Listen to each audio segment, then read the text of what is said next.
Diz assim a palavra de Deus: irmãos, vós mesmos sabeis que não foi em vão que vos visitamos.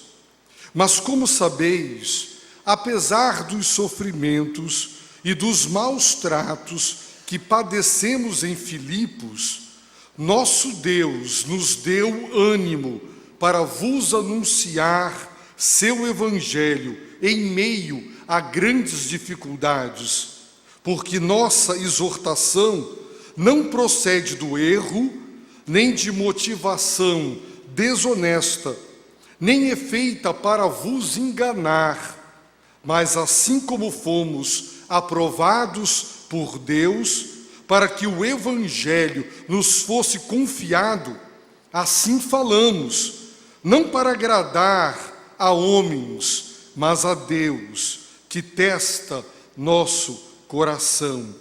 Deus é testemunha de que nunca usamos de bajulação, como sabeis, nem agimos com intenção gananciosa, nem buscamos honrarias humanas da parte de vós ou de outros, embora, como apóstolos de Cristo, pudéssemos exigir isso da vossa parte.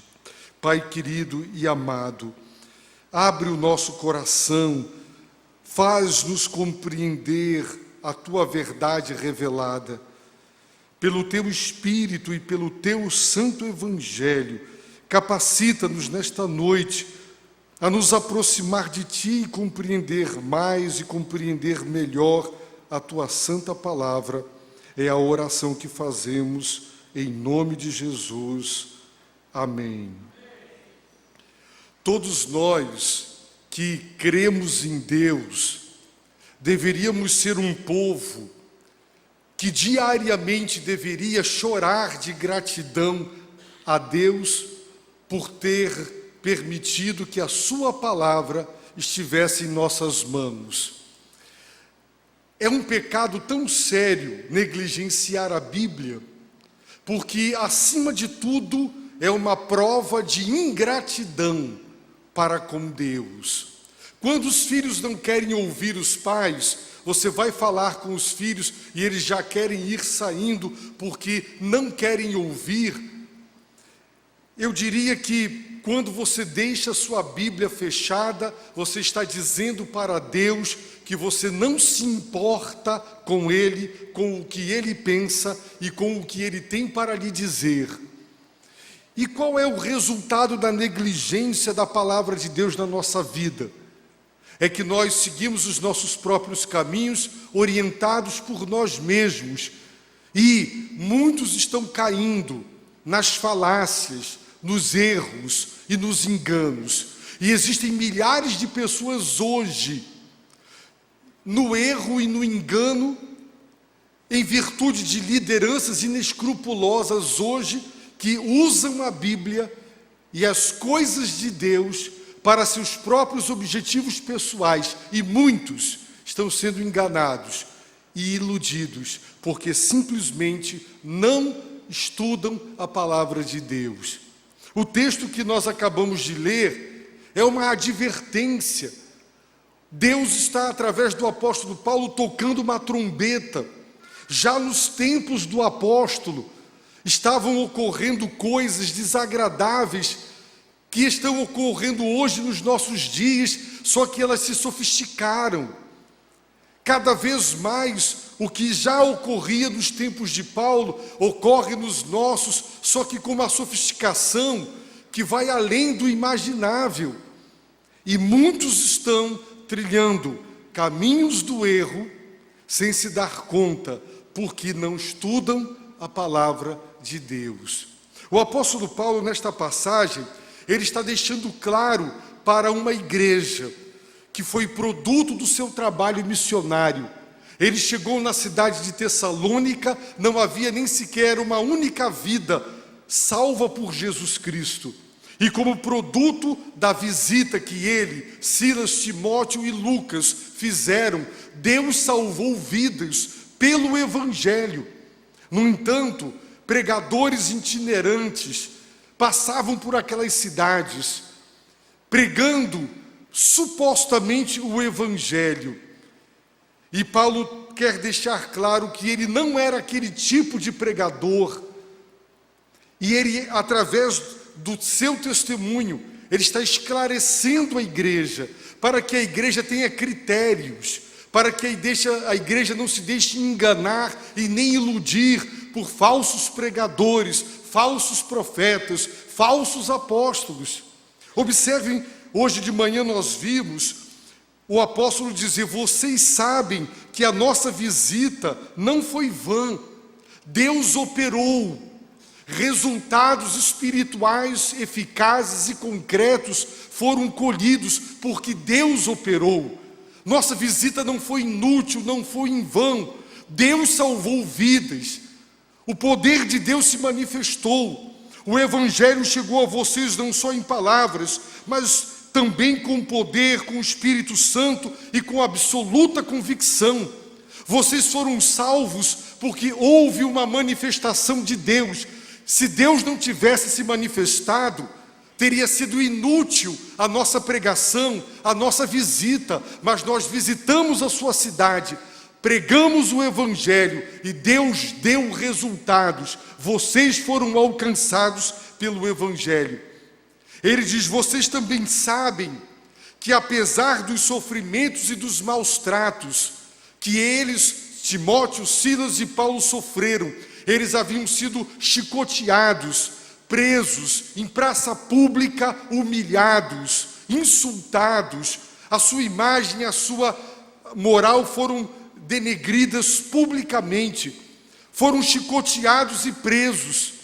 E apesar de terem sofrido e padecido estas coisas, ele diz: Deus nos deu ânimo, coragem para continuar pregando com ousadia o seu Evangelho, para vos anunciar seu Evangelho. O Evangelho é de Deus, pertence a Deus, ele tem que ser pregado do jeito de Deus. E ele diz mais: em meio a grandes dificuldades, eles padeceram em Filipos, a cidade de onde eles haviam saído, e quando chegaram na cidade de Tessalônica, em meio a grandes dificuldades. A palavra dificuldades aqui é agonia, da onde nós temos a nossa palavra agonizar, dando a ideia de que muitas lutas eles encontraram, que levaram aqueles homens de Deus a viver uma agonia intensa, porque quando chegaram na cidade, não foram bem recebidos, não foram aplaudidos, não tiveram boas-vindas, não encontraram pessoas ansiosas por ouvir a palavra. Foi em meio a grandes lutas e conflitos que eles tiveram uma coragem que veio de Deus para pregar o Evangelho. Já haviam apanhado por pregar o Evangelho, agora estão encontrando uma nova situação de hostilidade e de oposição. Humanamente falando, eles poderiam recuar, se acovardar, mas receberam ânimo, coragem, autoridade, ousadia que veio de Deus. Por isso, nenhum de nós deve recuar. E este ânimo divino é produto da comunhão. Por isso temos enfatizado a importância e a necessidade da vida de oração e do estudo da palavra de Deus, porque é através da comunhão intensa com Deus que a coragem que nos falta, a ousadia que nos falta para falar a palavra de Deus, ela vem de Deus sobre cada um de nós. Muitos de nós nos calamos no trabalho, na faculdade. As pessoas estão promovendo o homossexualismo, o casamento homossexual, estão promovendo todas as barbaridades do pensamento e da conduta. E quando em lugares como esse, você se posiciona como cristão, eles ficam com ódio e com raiva do nosso pensamento. Eles não aceitam de maneira alguma que defendamos os valores cristãos e reagem. E sabendo que vamos encontrar tanta oposição, o que é que nós precisamos para pregar, para confessar os nossos valores e para testemunhar a nossa fé? nós precisamos de coragem. Paulo, Silas e Timóteo, apesar dos sofrimentos e dos maus tratos, e em meio a grandes dificuldades, eles receberam ânimo de Deus, eles receberam coragem dos céus. Aquela coragem não era própria, não era uma qualidade deles, era uma qualidade espiritual, veio de Deus sobre eles. E se veio sobre eles para cumprir a missão, virá sobre nós para que nós também cumpramos a nossa missão. A verdade é que muitos de nós achamos que para servir a Deus, nós não queremos sofrer. E aqui nós estamos vendo que Deus nos chama para servi-lo. Ele promete estar conosco, mas nunca promete que não sofreremos para obedecê-lo. Pelo contrário, Deus permite que aqueles que o amam e o servem sofram para cumprir a sua vontade. Faz parte do servir a Deus, sofrer pela causa do Senhor. E muitos, quando sofrem, se acovardam. Muitos, quando sofrem, dizem: eu não quero mais passar por isso. Conheço pastores hoje fora do ministério porque foram humilhados, passaram situações de constrangimento, foram humilhados, colheram a ingratidão e se afastaram do seu ministério. É preciso, irmãos, receber o ânimo de Deus, a coragem divina para prosseguir cumprindo a nossa parte. E sabe por quê? Sabe por que Deus deu ânimo a Paulo, a Silas e a Timóteo? Porque nossa exortação não procede do erro. A pregação do apóstolo Paulo, que é uma exortação aos homens para se arrependerem, para se voltarem para Deus, a fonte dela não é o erro. Paulo sabia que o conteúdo da sua pregação era o seu evangelho, o evangelho de Deus. Ele se baseava na fonte da verdade, a revelação de Deus no Velho Testamento e a própria revelação que Jesus Cristo lhe entregou para que ele compreendesse a cruz de Cristo e explicasse o significado do Calvário, da obra da redenção que Jesus Cristo fez para a nossa salvação. Deus lhe deu ânimo para pregar seu evangelho. Por quê? Porque a nossa exortação não procede do erro. A fonte do conteúdo do que Paulo pregava não era o erro, mas a verdade de Deus. Todos os pregadores, todos os crentes que se firmarem na palavra de Deus e que ensinarem calcados na palavra de Deus, terão o endosso do céu, terão a ajuda divina, terão o socorro de Deus, porque buscaram a fonte verdadeira. A fonte verdadeira é a palavra de Deus, ela é suficiente. Não precisamos de novas revelações que suplementem ou complementem o ensino das Escrituras Sagradas, como muitas seitas que se dizem hoje religiões, que vão buscar em falsos profetas e profetisas e apóstolos revelações que não estão na Bíblia Sagrada. Paulo diz: a nossa exortação não procede do erro. O erro não é a fonte do conteúdo da nossa pregação. Motivação desonesta também não é a fonte do conteúdo da nossa pregação. Muitos já no tempo de Paulo, quando pregavam, apresentavam as coisas de Deus, mas a motivação interna, que os homens não são capazes de enxergar, mas Deus que sonda os corações, sabe com que motivação as pessoas fazem a obra dele. Paulo diz: Deus nos deu ânimo, porque a nossa exortação não procede de uma motivação desonesta. São pessoas que falam as coisas bonitas de Deus, mas a motivação é desonesta. Querem aplausos, querem elogios, querem conquistar o coração das pessoas, querem o dinheiro das pessoas, querem os seus próprios fins, e motivados com uma motivação desonesta, estão pregando a palavra de Deus. Alguém pode dizer, isso é possível? É mais do que possível. Tem muita gente hoje abrindo a Bíblia, abrindo igrejas, com motivação desonesta. A motivação não é Deus, não é a sua palavra, não é a verdade, não é ganhar almas. Eles pouco estão se importando com o destino eterno das pessoas. Querem a qualquer preço tirar o que puderem delas. E Paulo está dizendo, Deus nos deu ânimo para pregar o seu evangelho, porque a fonte do conteúdo da nossa pregação não é o erro, e a nossa motivação para pregar o evangelho não é desonesta. Ele diz, nem a nossa pregação é feita para vos enganar. A palavra grega traduzida por enganar significa isca. Você põe a isca, nenhum peixe vai morder um anzol. O peixe sabe que aquilo irá feri-lo. É preciso colocar uma isca para ocultar o anzol. E aquela isca, ela atrai o peixe. Paulo está dizendo, nós não pregamos, a nossa pregação não é feita para vos enganar.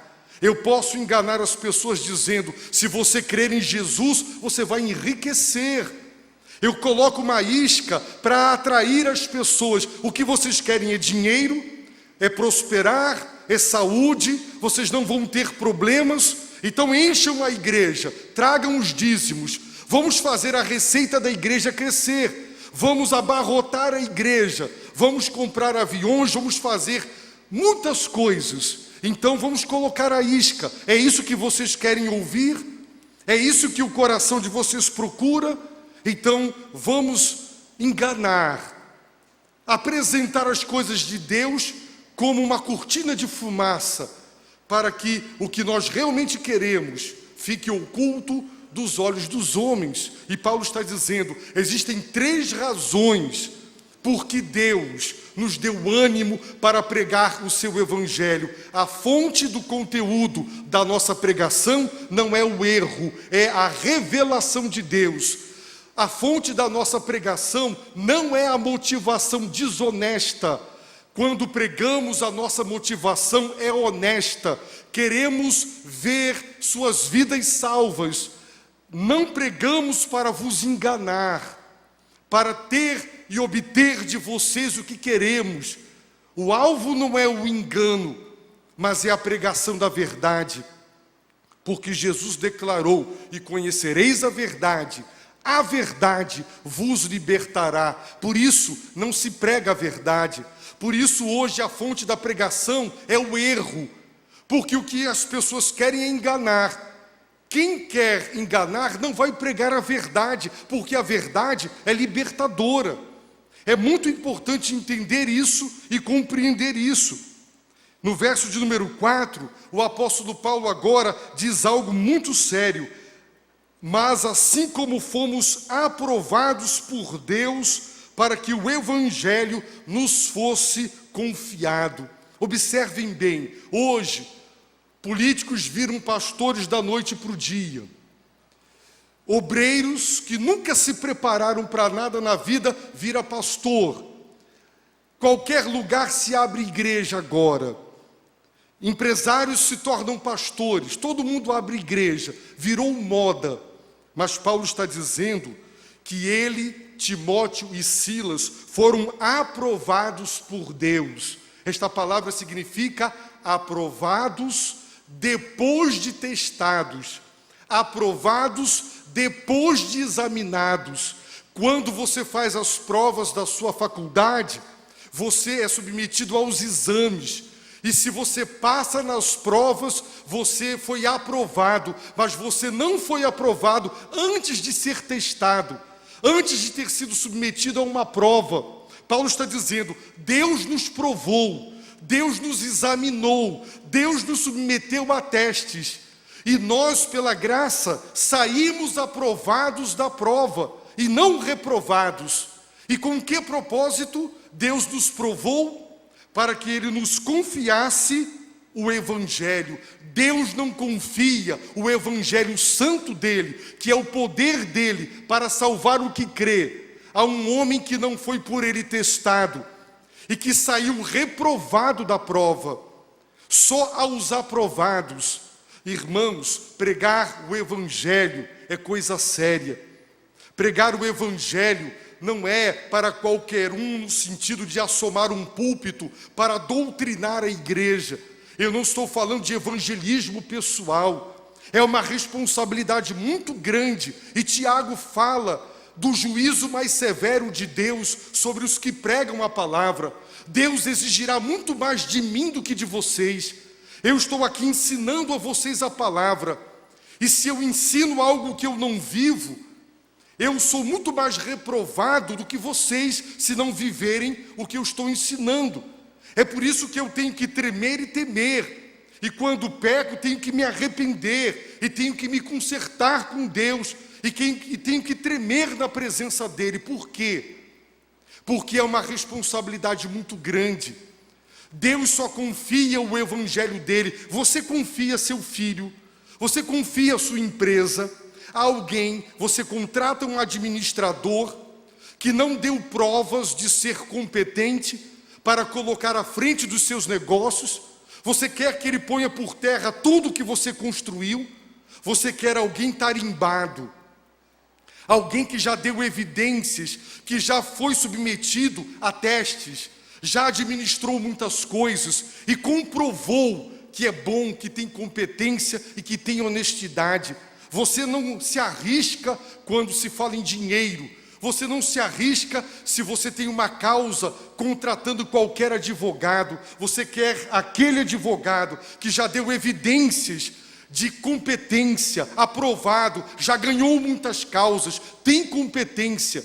Você não entrega seus filhos para serem cuidados ou entrega sua saúde para médicos que não dão sinais e evidências de aprovação pela competência da medicina.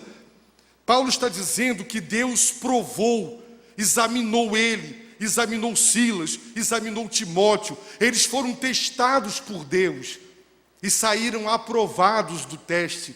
E Deus confiou a eles o Evangelho. Por isso ele diz, assim falamos. Falamos como homens que foram aprovados por Deus e a quem Deus delegou a sua palavra para pregá-la.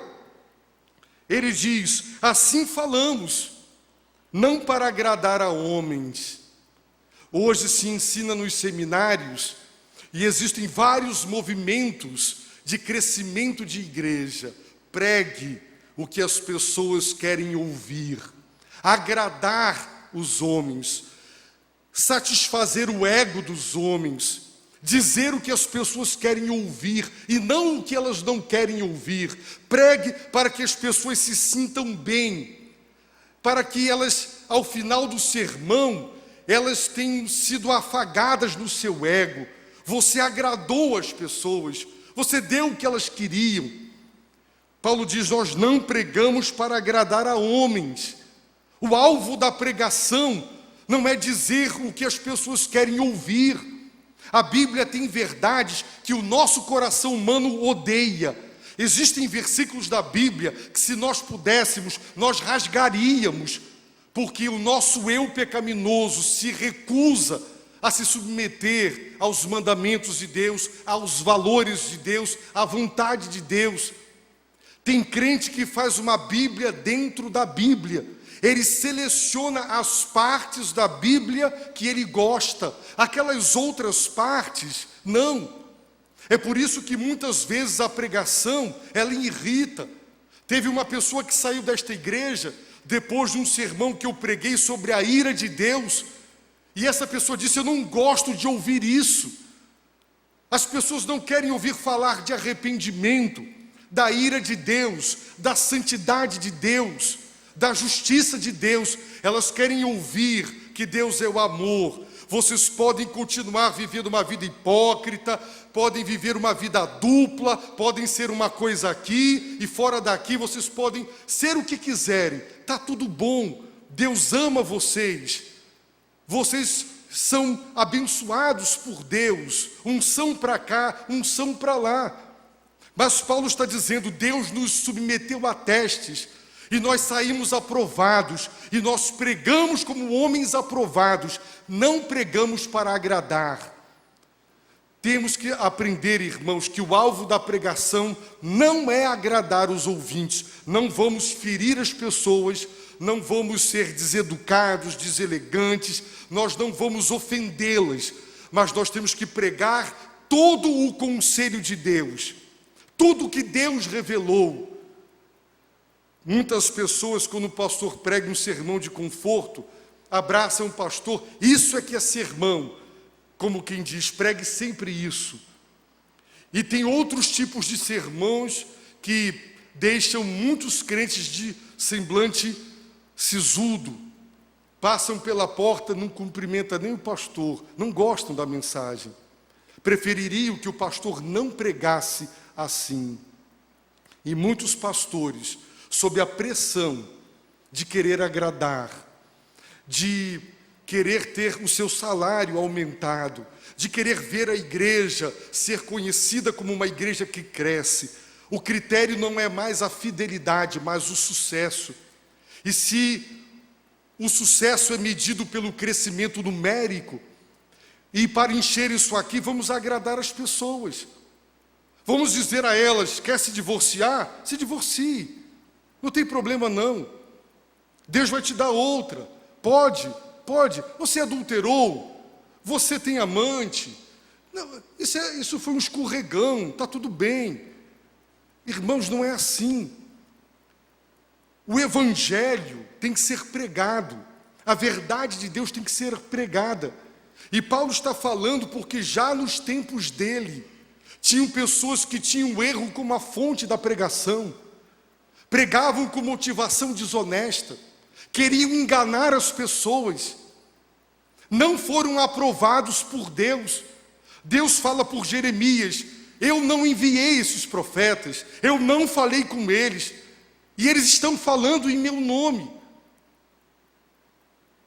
A pregação não pode ser para agradar. Não queiram, irmãos, um pastor nesse púlpito que afague o ego de vocês. Não queiram isso. Ao convidarem um novo pastor, digam, pastor, prega a palavra. Pastor Frederic Orr, quando nós o entrevistamos num dos programas da igreja, eu disse, pastor, dê um conselho aos pastores que nos ouvem. E ele disse, prega a palavra. Prega a palavra. Agradando ou desagradando, prega a palavra. Nós não selecionamos, não filtramos da palavra o que devemos dizer e o que as pessoas querem ouvir. Não agrada às pessoas a palavra de Deus, porque o nosso coração é pecaminoso.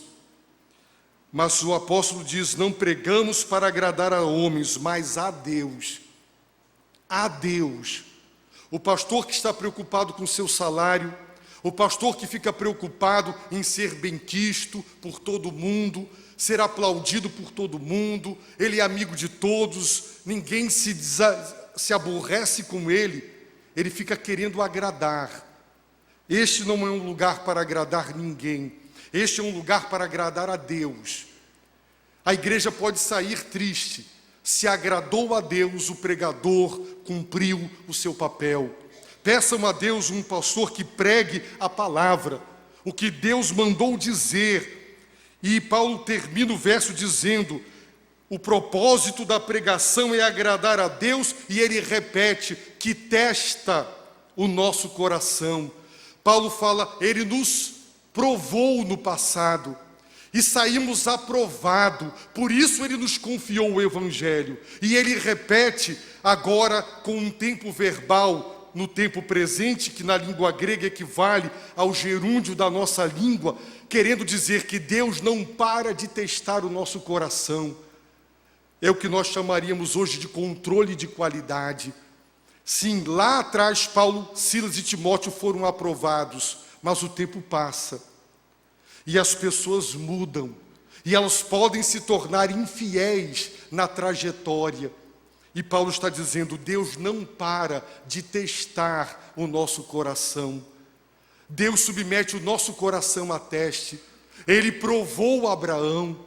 E só quando Abraão estava prestes a ceifar a vida do seu filho, foi que o anjo do Senhor bradou, agora sei que tu me temes, porque não me negastes o teu filho, o teu único filho. Deus testa o nosso coração, porque Deus quer pregadores fiéis, homens fiéis, que não queiram ser bem-sucedidos, que almejem ser fiéis. Se forem bem-sucedidos como resultados da fidelidade, ok. Se não, ok também. O alvo não é ser bem-sucedido, é ser fiel. E o que significa ser fiel? Pregar o evangelho que Deus mandou. Ele prossegue dizendo, Deus é testemunha de que nunca usamos de bajulação. Irmãos, isso foi escrito há 2000 anos atrás. Pregadores que bajulavam a igreja, elogios, aplausos, homenagens, tudo feito, sabe para quê? Para conquistar o coração. O ser humano é vaidoso. Você quer conquistar o coração de alguém? Comece a encher a bola dele ou dela. Seja demagogo. Aprenda a arte de elogiar hipocritamente, porque as pessoas gostam de elogio. Elas precisam ser exaltadas. O ego das pessoas precisa ser massageado. Quem domina a arte do elogio demagogo consegue o que quer com as pessoas. Paulo está dizendo, Deus é testemunha de que nunca usamos de bajulação. Nunca, através de elogios, tentamos comprar vocês, o coração de vocês, para depois ter de vocês o que queremos. Quando você entrega o coração, tudo mais vai junto. E muita gente se deixa comprar pelo elogio. Nem toda crítica é ruim, nem todo elogio é bom. Precisamos aprender a filtrar os elogios, os tapinhas nas costas. Eles podem ser um meio de nos manipular. E Paulo está dizendo, nunca usamos de bajulação, como sabeis. E ele diz mais, nem agimos com intenção gananciosa. Nos tempos de Paulo, tinham pregadores que bajulavam a igreja, pregavam como motivação desonesta, sabe para quê? Para tirar o dinheiro das pessoas, para pedir ofertas das pessoas, de modo que, ao final, eles ganhassem muito dinheiro. Não é o que se faz hoje por aí? Não é assim?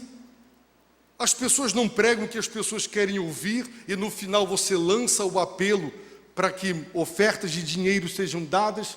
Paulo está dizendo, nunca agimos com intenção gananciosa. A palavra intenção significa aquilo que não pode ser visto pelos homens, mas que Deus conhece. Deus conhece aqueles cuja intenção é gananciosa, querem enriquecer às custas da igreja, querem aumentar seu patrimônio. Não estou falando de salário digno, honesto, produto do trabalho, mas de pessoas que querem ver a igreja crescer, crescer e crescer, para que a receita aumente, aumente, aumente, e ele possa ainda ter todo o controle sobre as finanças e possa então cada vez mais se locupetar com as coisas de Deus. Ora, meus irmãos, isso já acontecia no tempo de Paulo e hoje está acontecendo abundantemente. Se nós formos gratos a Deus pelas Escrituras, nós vamos abrir as Escrituras todos os dias para estudar as Escrituras. Esta igreja jamais será enganada se ela tiver critérios bíblicos para escolher pastor.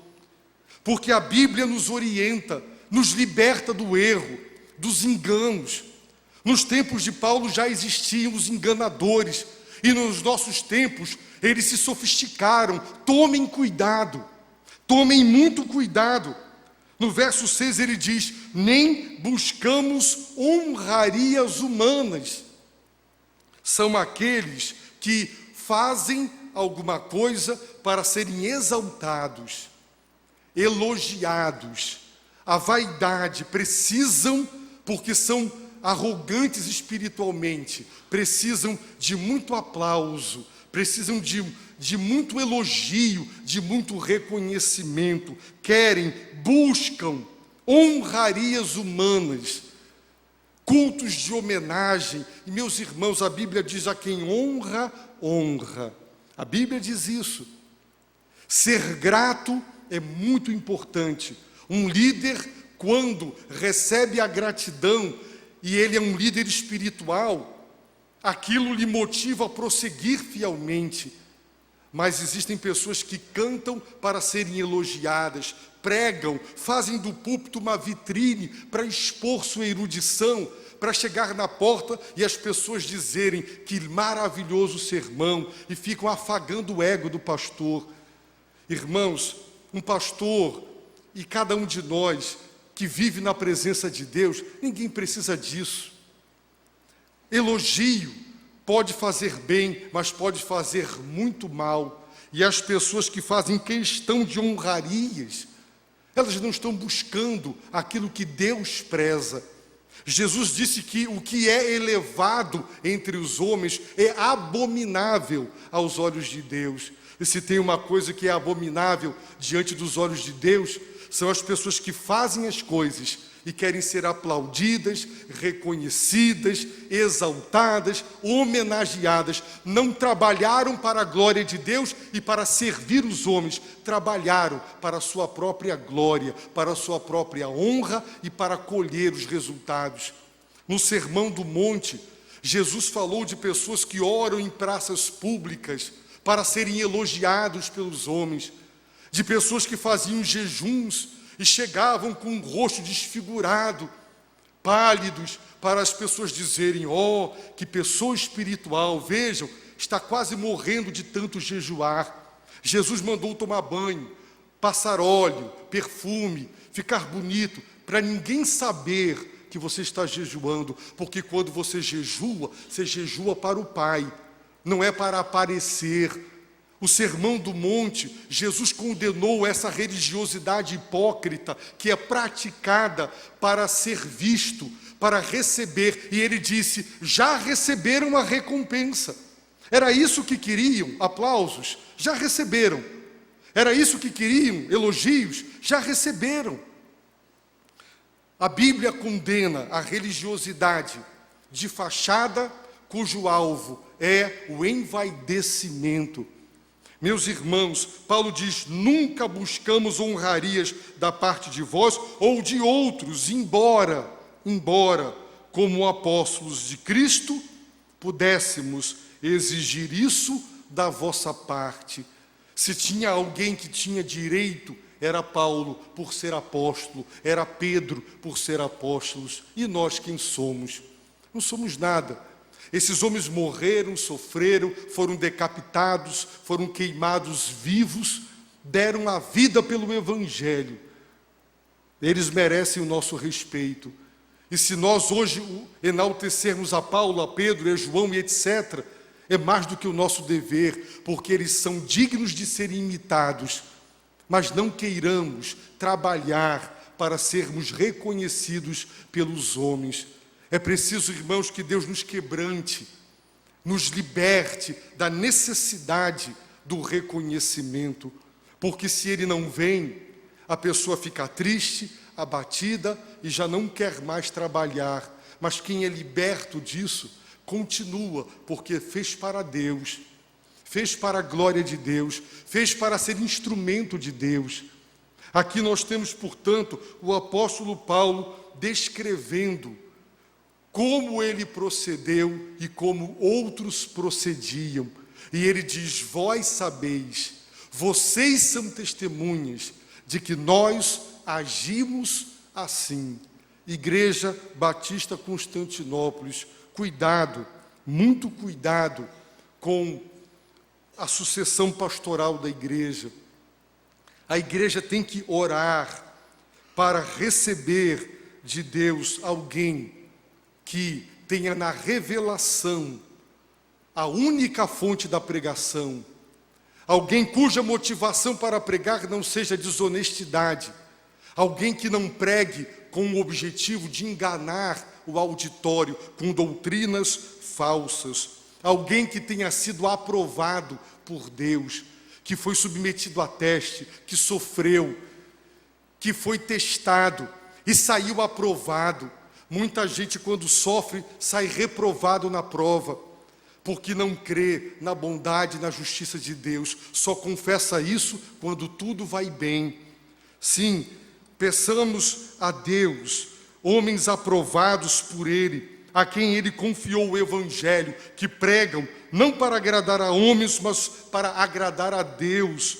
Peçamos a Deus pregadores que não usem de bajulação, de elogios, essa rasgação de seda para homenagear, para enaltecer os homens, e que não preguem com intenção gananciosa, porque só querem dinheiro, e não busquem as honrarias humanas, mas que preguem o Evangelho de Deus para a glória de Deus e para a salvação de vidas. Eu convido você a baixar a sua cabeça e a orar nesse momento e para pedir a Deus que a sua palavra e somente a sua palavra seja pregada. Eu quero também perguntar a você que entrou aqui nesta noite: você crê no Evangelho de Jesus Cristo?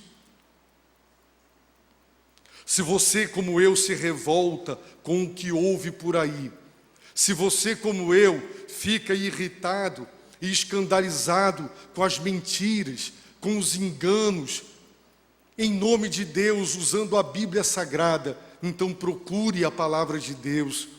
Você precisa de Jesus Cristo e não deixe que os enganadores afastem você de Deus.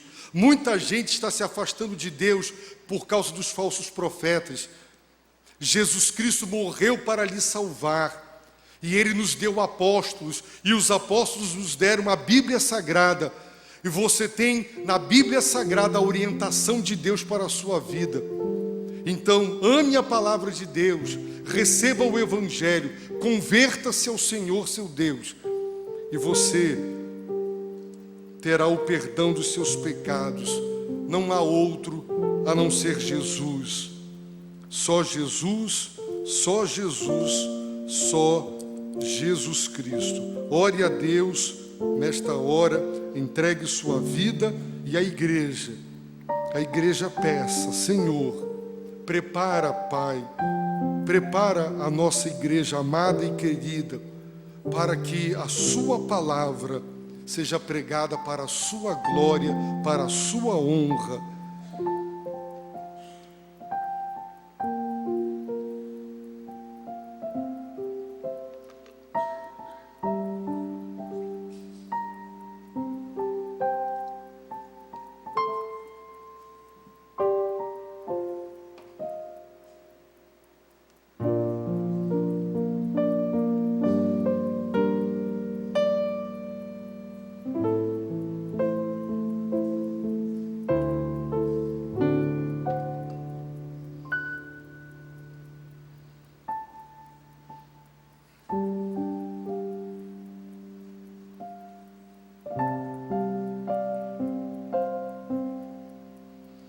Senhor amado, Todo-Poderoso, em Tuas mãos entregamos a vida desta amada igreja. Pai, este púlpito é Teu, esta tribuna te pertence. Senhor, Tu nos destes a Tua palavra para nela crer. Ela é a verdade que liberta, que salva, que aviva a igreja, que reforma a igreja. Senhor, faz com que a igreja continue no trilho reto da Tua palavra, Senhor. Livra a igreja dos lobos devoradores. Senhor, exalta a Tua palavra no seio desta igreja. Ó Senhor amado, vivemos dias tão difíceis, quando tantos oportunistas só querem fazer carreira para os seus próprios objetivos. Ó Senhor, livra a igreja dos mercenários. Dá-nos pastores, Senhor, segundo o teu coração, que tenham a coragem de pregar a tua palavra para te agradar. Ó Senhor amado, tem misericórdia. Pai, eu também te peço, se me concederes a graça de ir, não me deixes acovardar.